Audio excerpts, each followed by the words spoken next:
یہ اس خودکش دھماکے کے مناظر ہیں جو مسلمانوں کے مقدس شہر مدینہ میں مسجد نبوی کے قریب ہوا۔ یہاں ہر برس لاکھوں مسلمان زیارت کے لیے آتے ہیں۔ مسجد نبوی کے باہر دھماکے کے وقت کافی رش تھا۔ مقامی میڈیا کے مطابق اس دھماکے کا ہدف ایک سیکیورٹی بلڈنگ تھی۔ تقریباً اسی وقت ایک اور خودکش دھماکہ قطیف میں ایک شیعہ مسجد کے باہر ہوا۔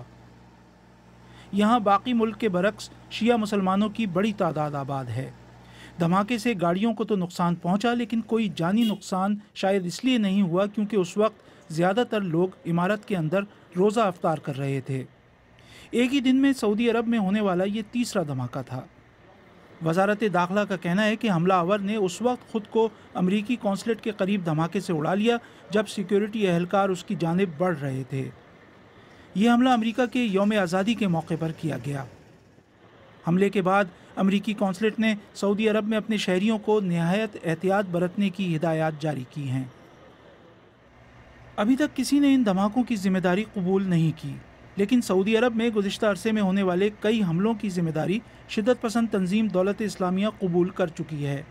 سعودی عرب کی وزارت داخلہ کا کہنا ہے کہ جدہ میں حملے میں ملوث خودکش بمبار عبداللہ گلزار خان پاکستانی تھا اور وہ گزشتہ 12 برس سے جدہ میں اپنے خاندان سمیت مقیم تھا۔ اس دھماکے میں عبداللہ گلزار ہلاک جبکہ 2 سیکیورٹی اہلکار زخمی ہوئے ہیں۔